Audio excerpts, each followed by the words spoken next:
السلام عليكم ورحمة الله وبركاته. إن الله وملائكته يصلون على النبي يا أيها الذين آمنوا صلوا عليه وسلموا تسليما. أهلا وسهلا بحضراتكم، يا رب تكونوا طيبين وبخير. سؤالنا النهاردة واللي بيدور حوالين الحلقة: يا ترى في حد مننا عمره حس إن الدنيا واقفة قصاده، أو إن هو كل باب بيروح يخبط عليه للأسف بيلاقيه مقفول في وشه، أو كل حلم بيحلم بيه للأسف بيتأجل، او كل حاجة بيسعى ليها بتضيع من ايده؟ اكيد كتير مننا حس الاحساس ده، بس للاسف ساعتها بيقول انا اكيد ربنا مش كاتب لي الخير، اكيد ربنا مش بيحبني. الحقيقة يا جماعة غير كده خالص. ساعات اللي بيحصل ما بيكونش عقوبة ولا رفض، بالعكس ده بيكون تجهيز من ربنا، بيجهزنا لحاجة اكبر بكتير من اللي احنا متخيلينها. خلينا افكركم بحاجة اكيد كلنا عارفين، قصة نبي الله يوسف عليه السلام، انه اتخذ من حضن ابوه وهو صغير، اتباع بتمن رخيص جدا، دخل السجن ظلم. كل دي مصايب حصلت له، بس في الاخر بقى ايه؟ بقى عزيز مصر يا جماعة، بقى سبب ان بلد كاملة ربنا ينقذها من المجاعة. شوف الترتيب الرباني.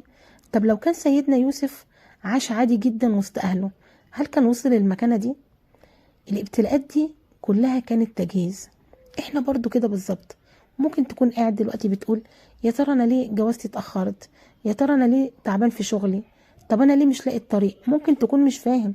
صدقني التأخير ده عمره ما بيكون صدفة، دي خطة ربانية اكبر مني ومنك، اكبر من فهمي ومن فهمك. صورة كده كبيرة، كل حدث فيها بيكمل التاني لحد الصورة ما تتضح قدامنا.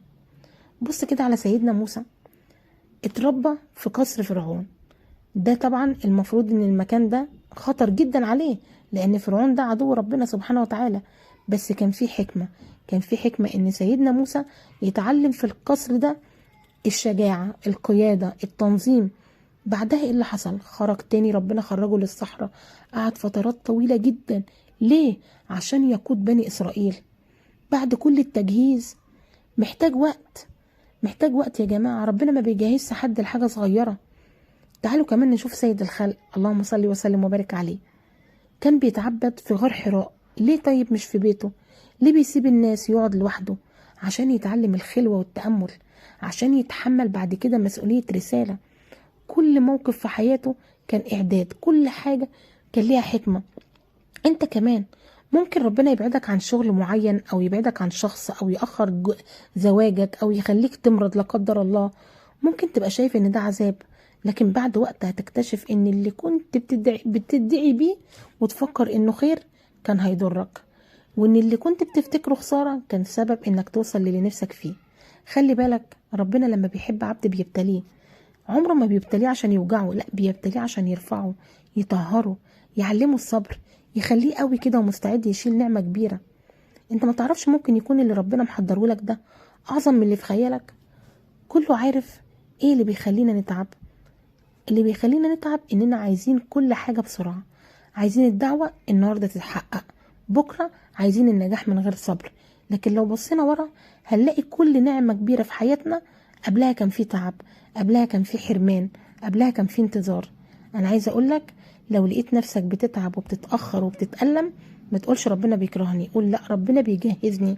قول يا رب اكون قد اللي انت محضرهولي، يا رب قويني عشان اشيل الرسالة دي. خلي عندك دايما يقين ان ربنا سبحانه وتعالى كريم جدا، مش هيجهزك عشان يديك حاجة صغيرة. ربنا يا جماعة ما بيديش فتافيت لحد، ربنا لما بيدي عطايا تليق بجلاله وعظمته.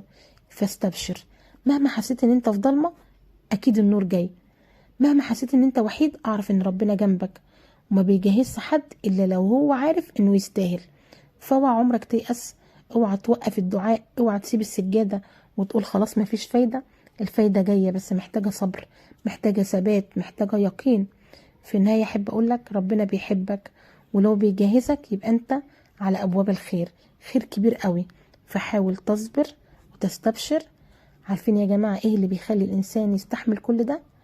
ان قلبه يبقى متأكد ان ربنا ما بينساش عباده. ربنا شايف دموعك، شايف انينك، سامع دعواتك في الليل. حتى لو الناس كلها مش حاسة بيك، ربنا حاسس بيك، وربنا بيكتب لك الاجر على كل لحظة صبر، وكل مرة كتمت فيها غيظك، كل مرة قلت فيها الحمد لله وانت جواك موجوع. احنا ساعات بنفتكر ان الخير في اللي احنا شايفينه، زي فلوس، زي شغل، زي جواز، زي أولاد. لكن الخير الحقيقي يا جماعة ممكن يبقى في حاجة تانية خالص، في قلب مرتاح، في دعوة اتشالت عنك، في ذنب ربنا نجاك منه، في صديق سوء ربنا بعده عنك، في دمعة وقعت منك ومسحت ذنوبك. الخير مش لازم يبان قدام عينك، ممكن يبقى متخزن لك للآخرة، وده طبعا أعظم خير. لازم نفتكر دايما ان ربنا ما بيحطش على كتف حد حاجة عشان يفخذ بيه الارض، بالعكس هو عارف ان انت قدها وعارف انك هتعدي، بس هو عايز يطلع منك كده نسخة قوية، نسخة جميلة، يطلع منك عبد صابر ثابت، مش مجرد عبد بيدور على الراحة في الدنيا. الدنيا يا جماعة عمرها ما كانت مكان للراحة، دي مجرد محطة عبور. بس اللي هيصبر ويتجاهد هنا هيدخل على راحة أبدية في الجنة. خدها قاعدة مني، كل ما يضيق الحال اعرف ان ربك بيقربك للفرج، وكل ما تشتد الضلمة اعرف ان الفجر قرب، وكل ما يطول الانتظار اعرف ان الحاجة اللي انت مستنيها عظيمة. لو كانت حاجة صغيرة كانت جت بسرعة، لكن العطايا الكبيرة محتاجة تجهيز كبير. فخلي دايما عندك يقين، وقول دايما انا واثق ان ربنا كاتب لي الخير وكاتب لي الاحسن من اللي انا عايزه. قول لنفسك انا مش لوحدي، انا معايا ربنا سبحانه وتعالى، انا في رعايته، ربنا عمره ما خذلني ولا عمره خذل عباده ابدا. وفي آخر كلامنا اللهم يا من لا يعجزه شيء في الأرض ولا في السماء، يا من إذا أراد شيء يكون له كن فيكون، هيئ لنا من أمرنا رشدا، رزقنا يقين الصابرين وفرج المنتظرين. شكرا جدا على حسن استماعكم. لو وصلتوا لحد هنا ما تنسوش تدوسوا لايك واشتراك في القناة علشان يعم الخير ولزيادة الأجر إن شاء الله. شكرا جدا، صلوا على من أمرتم بالصلاة عليه، والسلام عليكم ورحمة الله وبركاته. دمتم في خير إن شاء الله.